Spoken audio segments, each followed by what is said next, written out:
Hey, what's up? It's me, Shernita Anderson, and this is the Reparations Show. Bam. Don't want no spare change or handout. I see that everywhere I go. Want you to reach right in your conscience, baby, and give me everything I'm owed. I'm talking about them reparations, reparations. Oh, honey, give me all my money, money. Reparations, reparations. Give me everything you owe, owe, owe, owe. Reparations, reparations. For all them years of frustrations. This is the freaking Reparations Show. Hello, it's me, your girl, Shernita Anderson. Welcome to the Reparations Show. As you can see, I'm absolutely gorgeous, and I'm absolutely happy to be here. I've been sipping on champagne, so I'm feeling a little bubbly, as you could say. A little bit about me. I'm beautiful. I am wonderful inside and out. I am a differently abled artist. I dance, I act, I host, I curate, and I make money. So that is a little bit about me. Um, let's see, I'm born and raised in Brooklyn, New York, the best borough ever, obviously. I got these flowers for free a couple of days ago, so I'm very happy about that as well. I'm very into home decor. I'm basically into anything that looks good. Yeah, that's right. Um, I have an extensive career. You can go to my website at www.shanitaanderson.com and you can see all of the wonderful, wonderful things about me. Because if I continue to talk about myself, it'll take up the whole show. That won't be fair to the guest that I've curated for the event. Just so you know, I'm wearing a little garment from I think it's Pretty Little Thing. I've been very into loungewear lately. So tonight's theme is Black Joy because we obviously deserve it and we need it. Okay. So I've curated a few guests who are all about Black Joy. And I don't know why people are texting me right now because I'm very, very busy. So this first guest, I have known him for probably 50 years. As you can see, Black doesn't crack. um, we go way back. He is one of the most talented dancers I've ever seen in my life. Yes, that's true. He also styles men, particularly, because men be needing the styling, because a lot of men be raggedy. let's just let's just call it what it is, right? He is multifaceted. He's very, very gorgeous, a stunning, stunning smile. His name is Richard James. And before he comes out, we're going to see some of his wonderful work. So, play that wonderful video by Richard James. Pinchy boys, come on.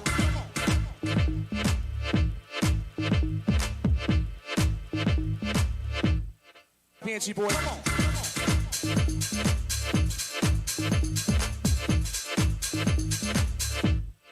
Pinchy boys, come on.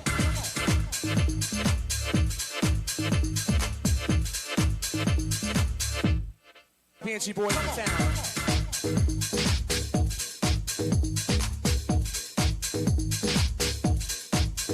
Come on, come on.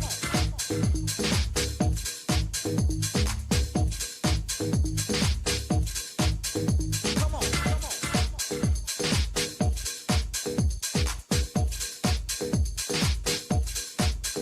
Come on, come on.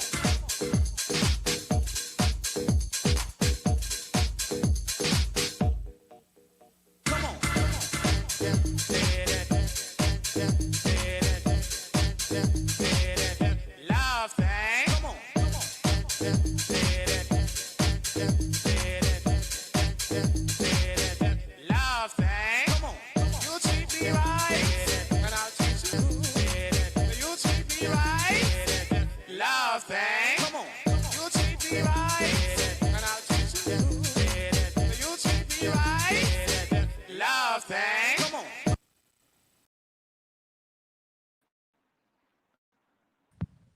I was just trying to get other people from being on my phone. I put on do not disturb, so I don't know why the text message was still coming through. That's very ghetto.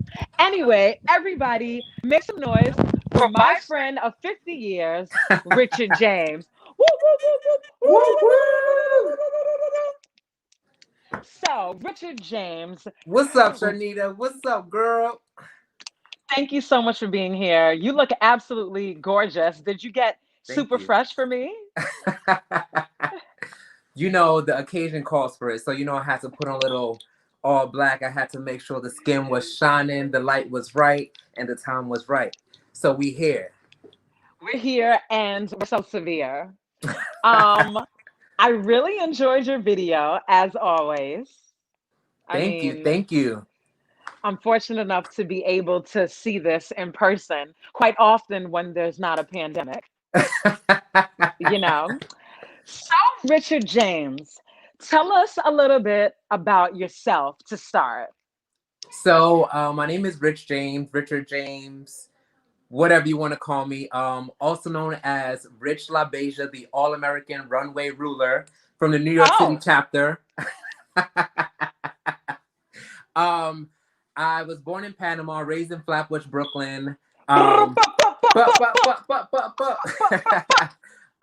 and dance and art is something that I've been doing for quite a while now, and it wasn't something that I've always done, but in my late teen years, I decided that it's something that I feel like I was good at, that I wanted to see if people actually can make money in this kind of, in this kind of field, and I just kind of dove in head first. And here I am, years and years after doing a lot of amazing creative things with people like Shernita herself. I've had the pleasure to work on various things with the fellow Leo, Shernita Anderson. And yes, wow. here we are.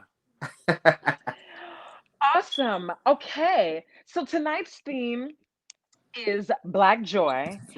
And since I've known you, even before Black Boy Joy was a term, okay, it was you. So tell me what Black Boy Joy, tell me what Black Joy is to you. And I also want to know during these times, what are some things you've been doing to have more Black joy in your life? Well, Black joy to me, or Black boy joy in general, is just being confident in yourself and being true to who you are, and also just living in your truth in whatever that is. I also believe that, hold on, these people are, in Brooklyn's a little crazy out You here see, I tonight. know that's why I had to close my window. They turning up out They turn there. it up outside. But Black boy joy to me is being a boy, a man who can deliver. So deliver means anything from the arts, from education, from any kind of mentoring or anything like that. I feel like that's one of those things that brings me joy, and I feel like that's many things that should bring other boys joy as well. You know, um, some of the things that I've been doing during this quarantine, pandemic, whatever we want to call it.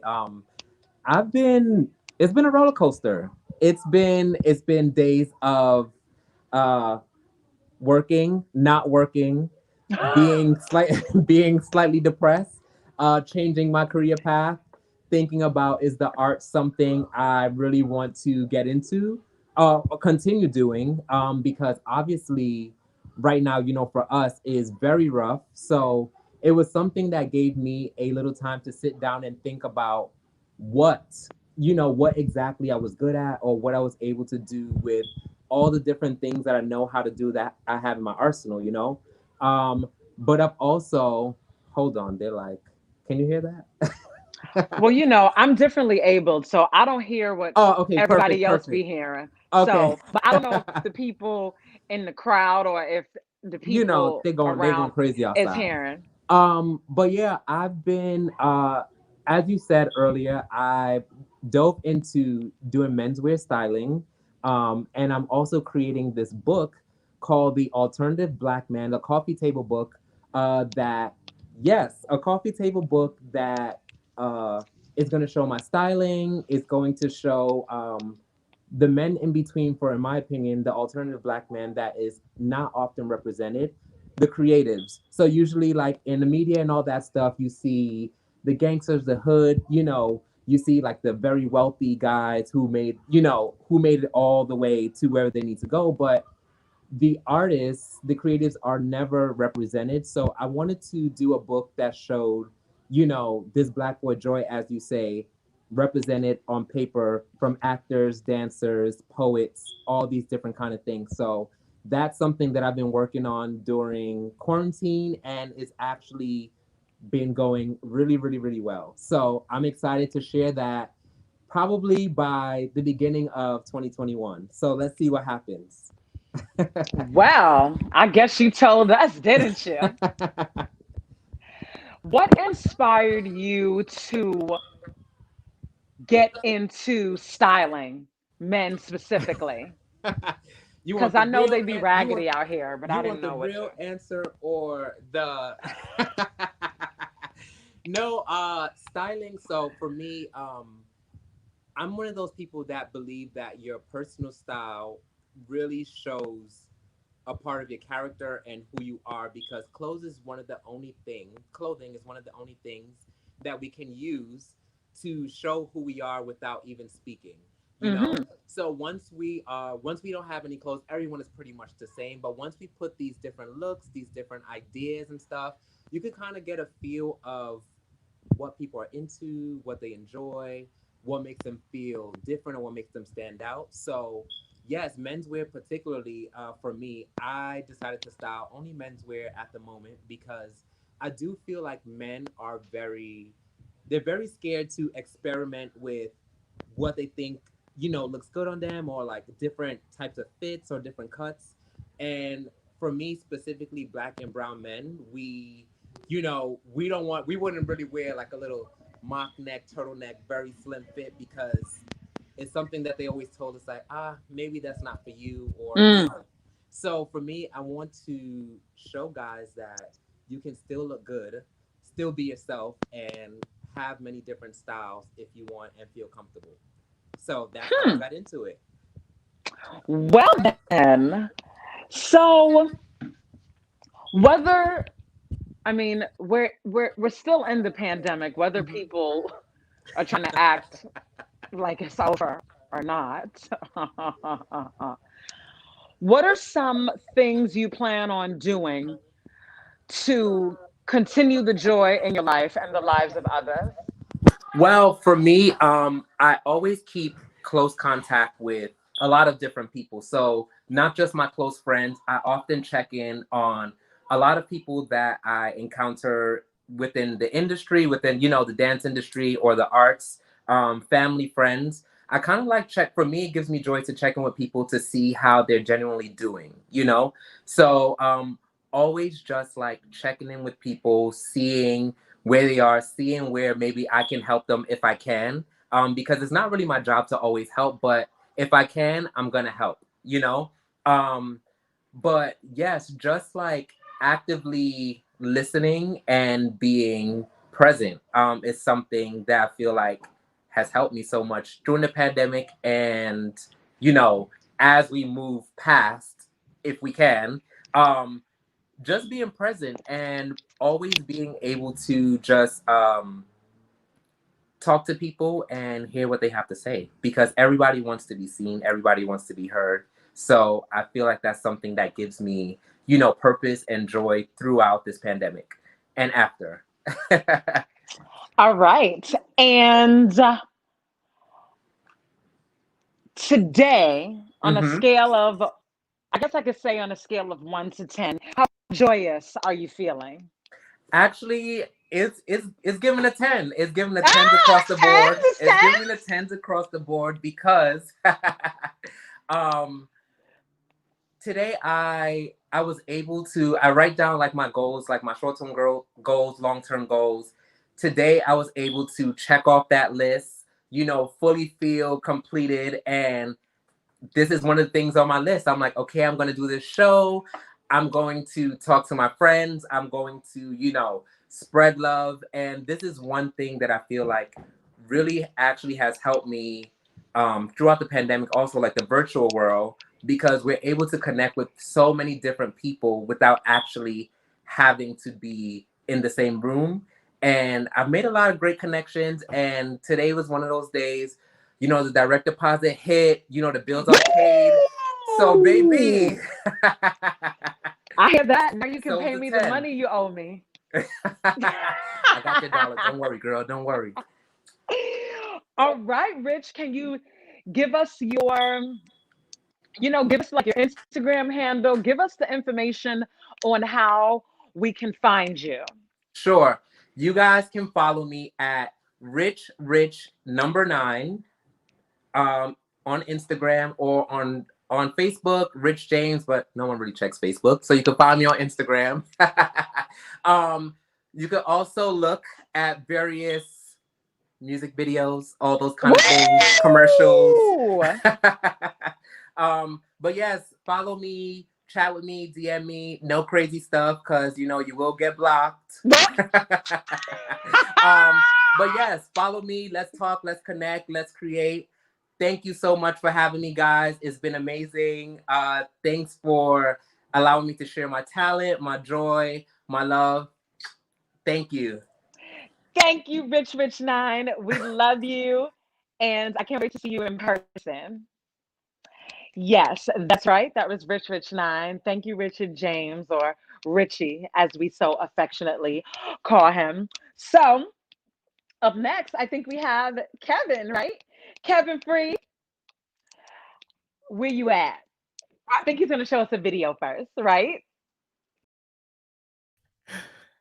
Yeah, I'm gonna show a video first. I can't wait to talk to you, Shernita, because you're amazing. Um, hey everybody. So I had the great fortune of talking to Pun Bandhu and Nandita Shenoy about the APAC visibility report. So yes, I'm interrupting a show about joy to introduce a little bit of shade towards our white colleagues.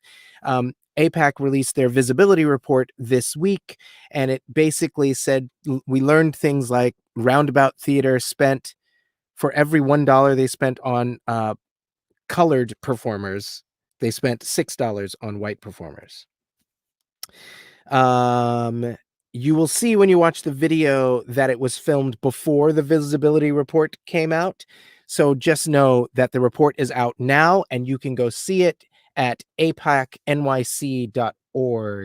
the whole thing. All right, roll the video, please.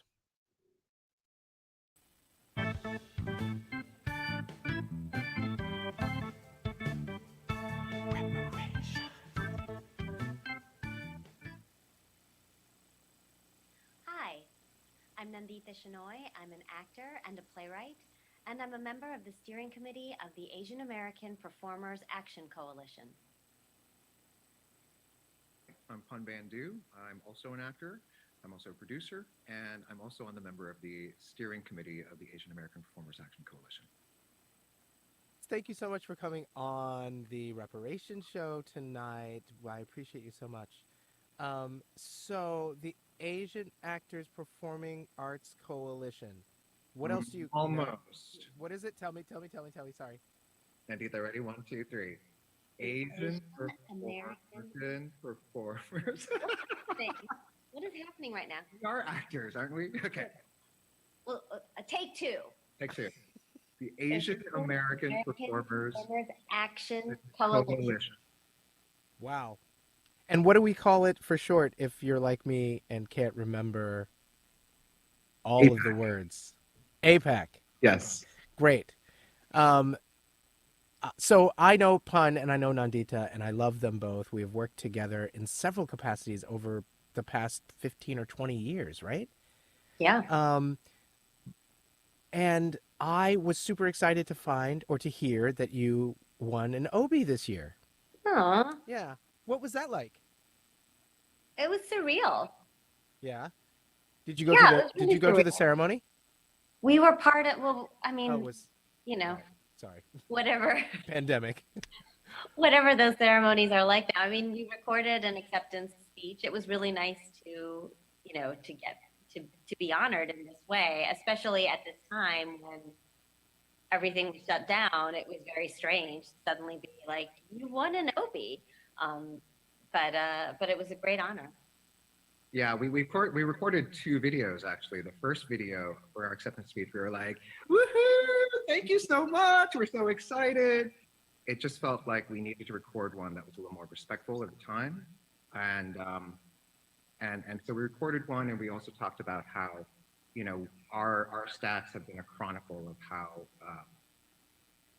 white centered the theater industry has been, and how important white lives have been, and it really is a measure of the systemic issues and how white supremacy has created these obstacles and biases that have uh, basically valued some storytellers at the expense of other stories. Yes. Yeah, And that is the work of APAC, yes? yeah, Is sort of stemming the tide of my new expression, white delusion of supremacy. Love it. Um, I think that's really on point, Kevin, because there are people coming out saying, as a response to Black Lives Matter, for instance, Charlotte St. Martin, the executive director for the Broadway League, said, "We know that we have a lot of work to do. We're pretty good when it comes to what's being presented on the stages, but we need to do a better job of representation behind the scenes." And that that does not match with our statistics. We do not think that things are good or there's any parity whatsoever on the stages. And it's a matter of perspective, right? Like, yes, the industry has gotten increasingly more diverse. Yes, there are a lot of people who are trying to do good work and trying to move the needle, but it's not happening fast enough. And if you're saying that, oh, we're fine on stage, that's a matter of perspective. And I think um, a matter of a certain, it betrays a certain bias. and that leads me to my question about. I mean, we're about to begin a big week for APAC, right? You're yeah. dropping your visibility report next Next Tuesday, Wednesday. Wednesday, Yeah, on September Wednesday, 30th. September 30th. September So 30th. without spoiling what's in the visibility report, can you talk about the visibility report right now? Sure. So we've been working really hard on the 1718 statistics. During this pause, we're catching up, and we're really proud of some of the expansion that we've done in the reports. This year, we're also going to be doing an economic impact assessment, where we're actually able to measure not just representation writ large, but also analyze where BIPOC stories are being produced. Are they being produced on the smallest stages, and which correlate, of course, with smaller minimum weekly salaries? What is the compounded effect of um, constantly redlining these stories to the smallest stages? And these are the stories that don't have as long a run.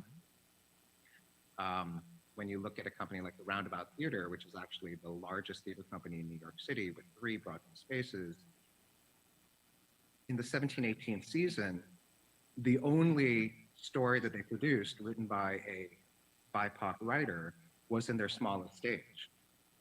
And when you compound that with the near invisibility of BIPOC presence on their Broadway stages, what you get is a statistic like for every dollar that was spent for BIPOC actors, the Roundabout Theater spent $6.09 on white actors. But it's also about, at the end of the day, how much money actors are able to pocket. Yeah, sustainability. Exactly. And I imagine they would argue that they are doing things so that they can sustain themselves, right? So, What do you mean by that, Kevin? well, what I mean is, they would argue that without probably without, they would say like it's not a racial issue. It's about the things that we're choosing seasons that are to help us make money, And so that means that they have to cast people to help them make money. And so the belief is that casting black and indigenous and people of color to their stages is not going to make them money. But I mean, there's such an obvious example of that not being true in Hamilton. Yes. I mean, you just can't say that anymore. You can't say, oh, those stories don't make money because you have a BIPOC story that like blew every record on Broadway ever, and started in a nonprofit space. So I don't think that that's really a valid argument anymore. And you can also point to, in addition to what Anita is saying, you can also point to theater companies like the Signature Theater, which has consistently been at the top of our most diverse theater list, where their entire brand now is based on telling diverse stories written by diverse writers. I think it's shown that people are interested in diverse stories. And while there hasn't been a study for the theater market, UCLA did a study for film and TV, and they actually concluded that the most diverse films actually brought in the most diverse audiences and were actually the biggest blockbusters of the year. Oh, that's interesting. And so there's a business case here where diversity is good for theater.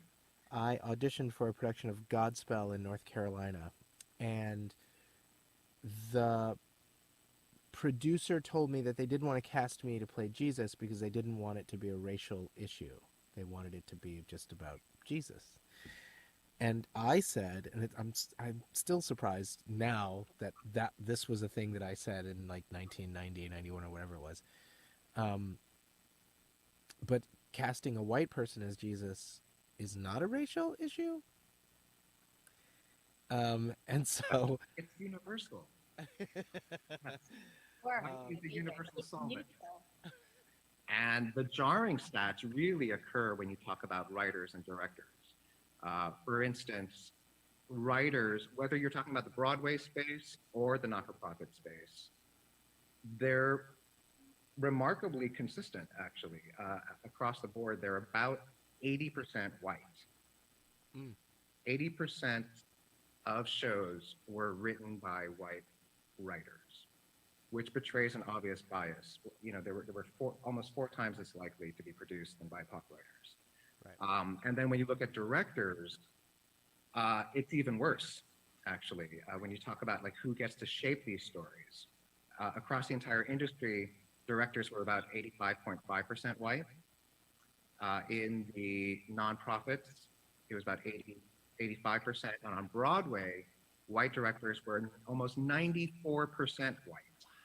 And in fact, when you look at every single musical that was produced on Broadway this season, in the 17-18 season, 100% of the musicals were directed by white directors, even those that were about the BIPOC experience. Uh-huh. That's interesting. You know, you were saying the stats, and I was like, oh, and I'm not actually surprised. But what I think is the beauty of it, of what you were saying, or that hopefully other people will react that way, is because it's actual data, Yeah. right? Like we all I know. think that's what I'm proud of the work, because I think we all, I mean, I'm sure all BIPOC actors have this feeling of like, oh, I don't audition as much as my white friends. I don't have the same number of opportunities. I don't work as much, whatever it is. But it's always a feeling, and you know, you have a feeling, and people are like, "No, it's really not like that. You did this or you did that, and whatever." But this is just numbers. Like that's what it is. It's not my feeling about whether I audition or not, or whether I work or not. It's about these are the actual numbers of people. And the other number that was astounding to me along the lines of the things that Pun was saying is also that 100% of the artistic directors of the 20 theaters that we surveyed were white.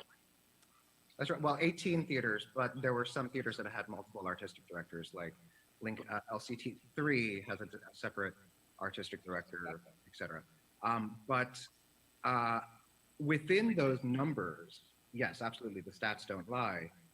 what is important are these anecdotes that we're talking about, because these are actual real human beings. And so, your Jesus story, Kevin, I think is really key, stories like that, because what you do see then is a pattern emerging where BIPOC actors, there's a risk attached to casting a BIPOC actor, right? Is this going to change the story being told? And we actually measured inclusive casting. How often are people cast regardless of race? And it only happens about 20% of the time. The point there is that if producers are not producing stories that are specifically about underrepresented groups, Yeah. then it's more than likely that you'll never see those people on stage.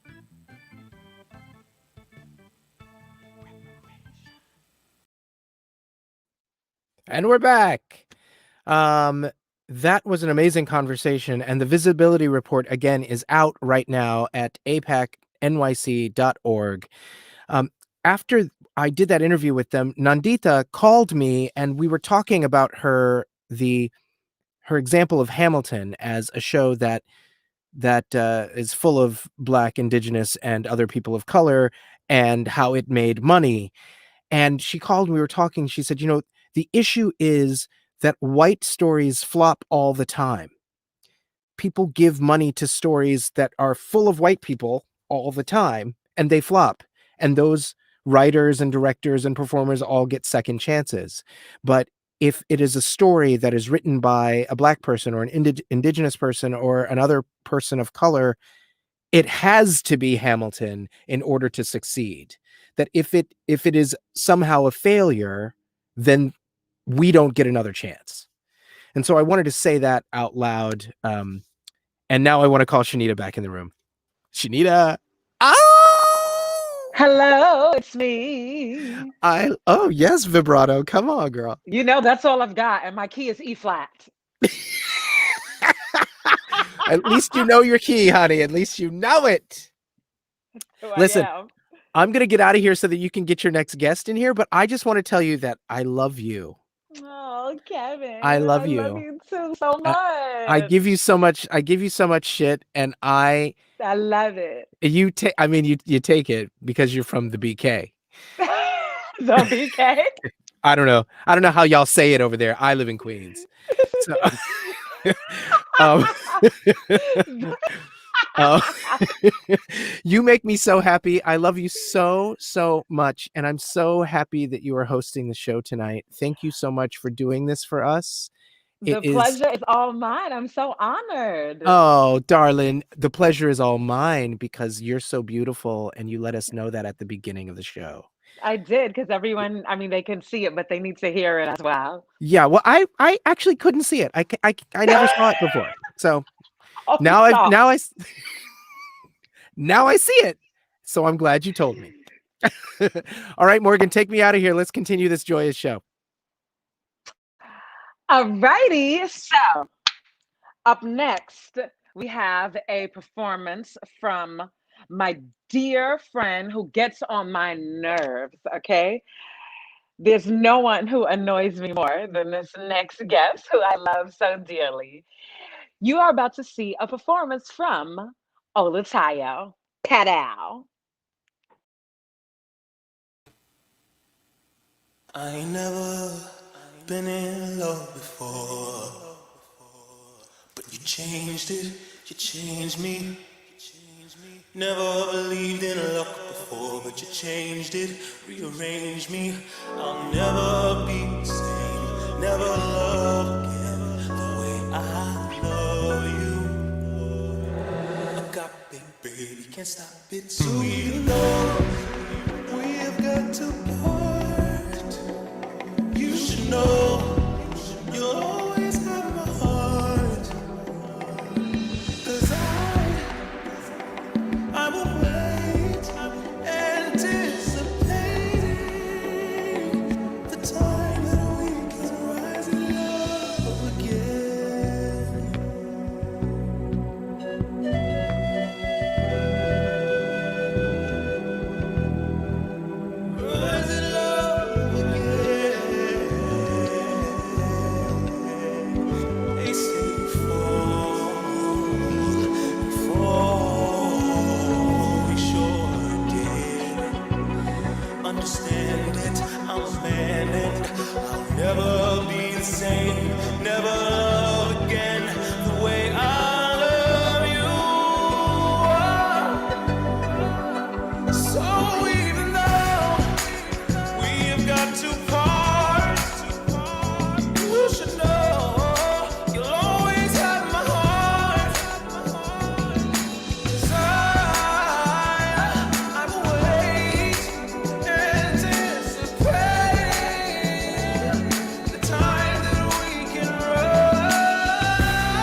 That song was beautiful, everybody. This is Olutayo. Make some noise. Hey, hey, hey! Thank you, baby. Thank you so much. What's up? That was a very artistic performance you just gave us. Well, the art of Olus. It's all art. You got to package it up and tell people which way it's going, so they can get on board with it type situation. Oh gosh. Okay. So, Olutayo, my dear friend, thank you so much for being here. Thank you so much for doing this with us. Thank And you so much for having me. the pleasure is all mine. Tell us a little bit about you because you're super multifaceted. So, give us the scoop on Olutayo. Whoop did it. It's a big scoop. No, I'm Olutayo. I am Nigerian American, African American, literally. Born and raised in Long Island. Currently reside in Sugar Hill, Harlem.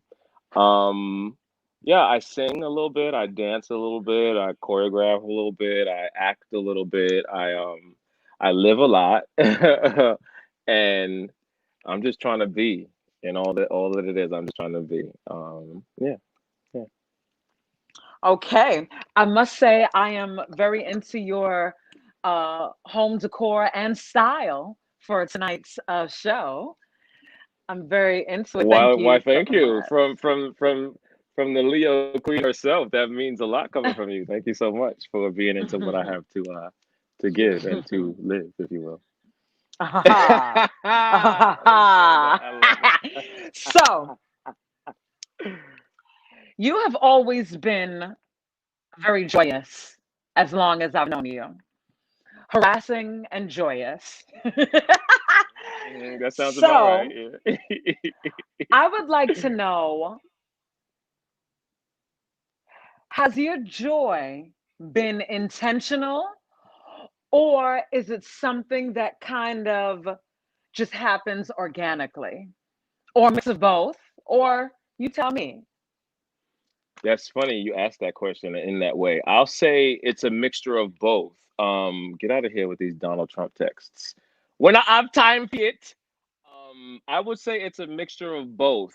It's funny because as I do my work to heal and learn me, I realized that had it not been for joy, hey, literally would not be here. So it's been a little bit intentional because joy has quite honestly been one of my coping mechanisms and survival tactics. So yeah, it's been a little bit of both.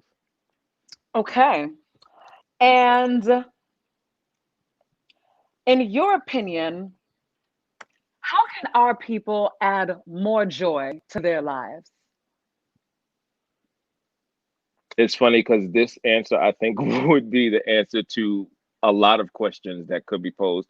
But I think it would be to really just sit with yourself and figure out who you are truly, truly, truly, underneath the traumas, underneath the survival tactics, underneath all of the evasions of self, to really figure out who you are and figure out what ignites you, because it's probably more things than you would know. You know what I mean? Like, um yeah, and I think that it's an answer that could be, it's a subjective answer, but I feel like that generalizes what could be done, because then that will allow you to see what that thing would be for you to pursue to find more joy. Why do you think that our people as a whole seem resistant, in a sense, to intentional joy? And what are you sipping on? What's Laid in there? back. It's a little, actually. Daddy used to let me walk up down the street. What's in It's a there? I little want to know. it's a little Salinac on the rocks. You know what I'm saying? A Put little some in my cup. cognac. I got a little something something for you. I'll give you a little swig of the swag. Why do I think that there seems to be such a resistance to finding joy? That was the question you said, yes? A resistance to like intentional joy. I feel like, you know, in general, not necessarily, like us as the artist community, but let's Mhm. people who are not in the arts, our black people who are not in the arts, it's just very work, work, work, work, work. You see me, I feel work, work, work, work, work. Why do you think? Let me do me dur dur dur dur dur. So na na wow wow wow wow. Okay. Um, why do you think there seems to be this, like, I don't know, resistance? I don't know if it's I resistance. I don't know if it's hesitance. You know? it's I feel like it's an uncertainty because I Mm. have it, and I'm able to recognize what it is within myself. And again, this is why I said before the answer that I would give could be the answer for so many other questions, because it's like once you look at yourself, you realize that you've been blocking moments to find joy because of disappointments that you've gone through in the past. And so, one of my things that I'm doing now is working really hard to not only get back to myself, but that saying they said, don't let experiences harden you, or don't let other Yeah. people take you away from who you are. That's what it kind of means, when you go through something. Even didn't they tell you that I was a savage? You're not a savage. You're in survival mode because you've been hurt before, and so now you're putting up this front because you don't want to find the joy in that moment because you're afraid to lose it. And so doing the work to really be in touch with who you are will allow you to see that when somebody takes you through something, it's not even about you, so then you Mm. can really still be able to relax in those moments, and or see, okay, this is why this happened, so let me avoid this situation, but I can still get back to me without the weighted barriers that were there or are still there. Okay. And what are some things you do on a daily basis to experience joy? Well, one of two of the new things you asked me, what did you say? One of the things you said, what's one thing that I do? Was that the question? Some of the things. Some of the things. Listen, this Leo answer, I said some of the time, some of the things. Um, Two things that popped in my mind immediately were I've been trying to figure out this green thumb of mine, as you see behind me. I haven't given this one a name yet, but I've got an array of greenery around me, and that along with he sleep right now, Show but me that little baby. expensive Ah. pussy. Expensive pussy. His name. I Oh just woke you up. God. I'm sorry, Papa. Mwah. Iggy. These two things help me get away from myself and not focus on myself so much, and give love and care and attention and routine to something else, so that I can be on some sort of routine, especially within the times that we're in, when it's kind of just like, what day is it? What's happening? What do I have to do? What is there to do? Is it Monday? Is it Sunday? Got to put in my unemployment. Is it Tuesday? Did it come yet? Got to get more weed. You know what I mean? It's like, where are we? So that them and him give me that. Excuse me. And I also just recently purchased a singing bowl, which I had been kind of drawn to for quite some time, and I don't that's know if been, you'd be like, yeah, it's been a new part of my daily routine because it almost immediately like centers me and brings about just the mm, inner and inward and like an inner smile that just helps me start the day or end the day type vibe. okay. And on a scale of 1 to 10, how joyous are you today? You can be honest.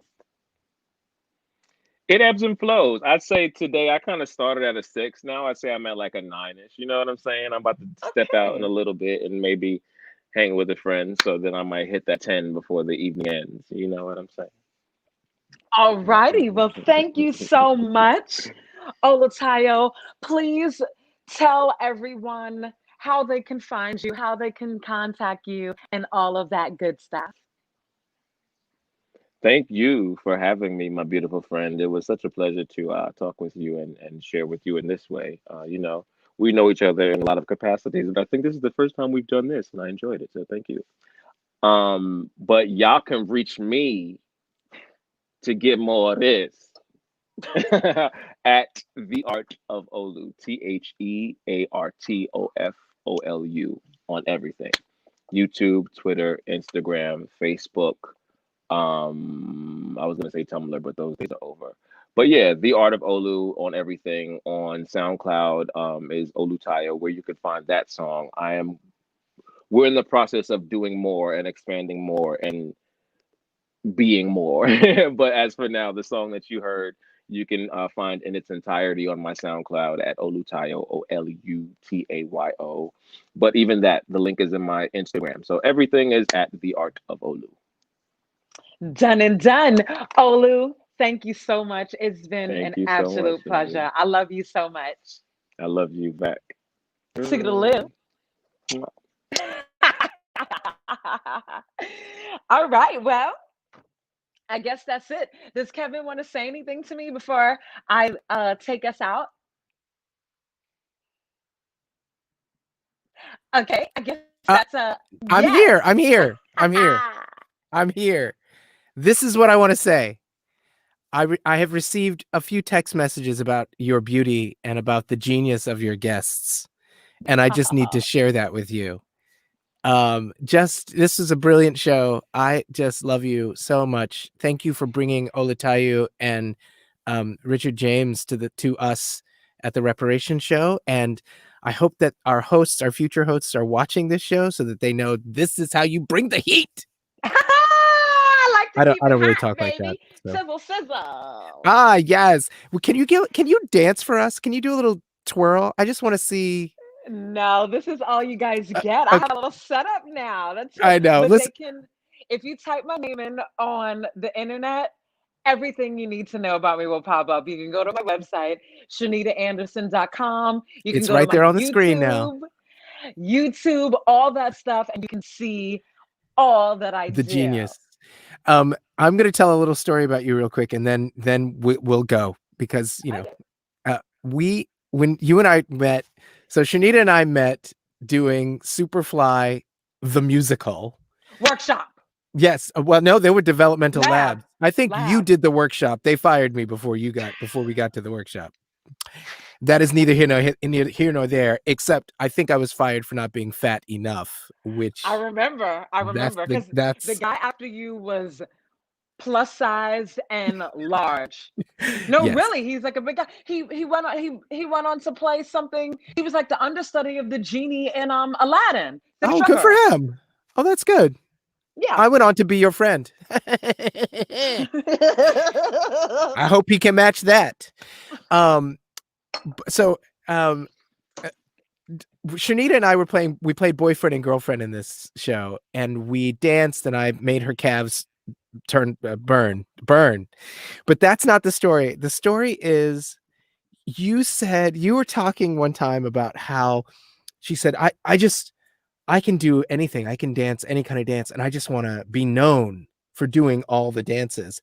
And I don't know if we were on a break or what, but for like the next 5 minutes, you were doing all kinds of dance. Do you remember this? You were like doing ballet, and then at one point you're like clogging, and then you started clogging. I do remember this. You It was and on you a just break.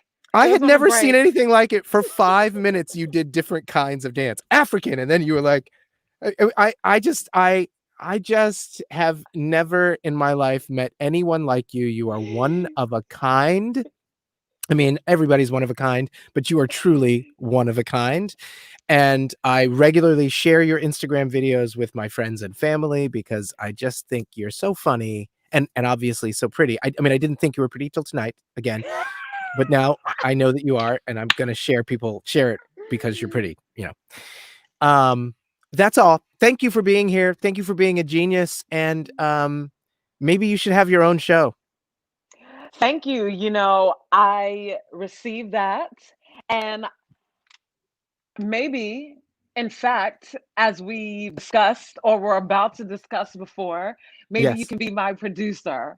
Because Oh, remember that we were talking about it, we were, and and then I then booked some jobs, and we couldn't have our meeting.